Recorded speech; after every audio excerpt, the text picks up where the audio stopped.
Yosua pasal 2 ayat 23 dan 24. Maka pulanglah kedua orang itu, mereka turun dari pegunungan, lalu menyeberang dan sampai kepada Yosua bin Nun. Kemudian mereka ceritakan segala pengalaman mereka. Kata mereka kepada Yosua, Tuhan telah menyerahkan seluruh negeri ini ke dalam tangan kita.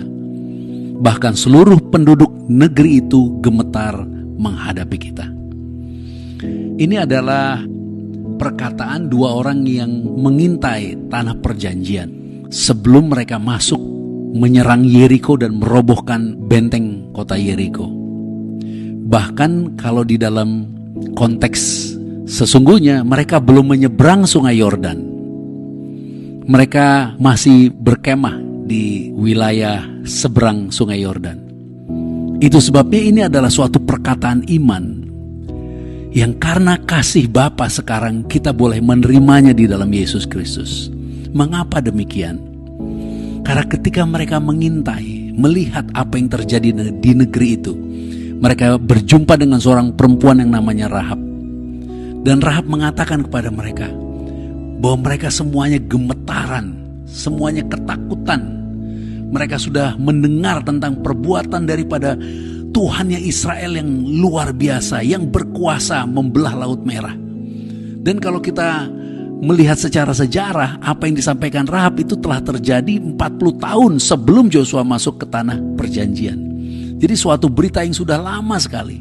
Sebenarnya ini tentang apa yang menjadi bagian kita di dalam Tuhan Yesus Kristus. Berita salib itu sudah lama sekali. Tapi tidak semua orang sekarang percaya bahwa apa yang Tuhan Yesus kerjakan di atas kayu salib itu benar-benar sudah mengalahkan semua musuh-musuh kita. Karena peperangan kita bukan dalam peperangan darah dan daging lagi, tapi peperangan kita adalah peperangan melawan si jahat, kuasa-kuasa kegelapan yang mendakwa kita.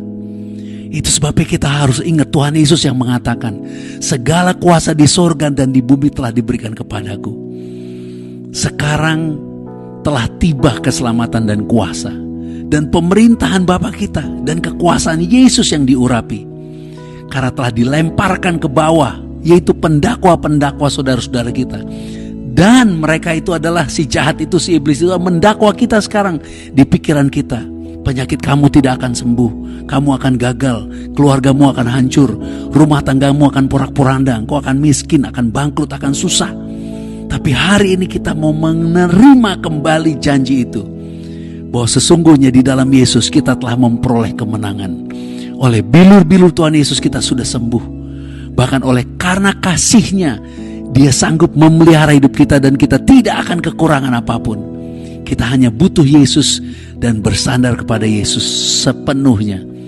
Karena di dalam Dia kita telah menerima segala-galanya. Yesus Kristus yang memberikan tubuh dan darahnya, Dia menjanjikan untuk memberi hidup dan memberi kepada kita supaya kita memilikinya di dalam segala kelimpahan. Percayalah, kemenangan untuk semua tantangan hidupmu Tuhan sudah sediakan di dalam Yesus Kristus. Shalom.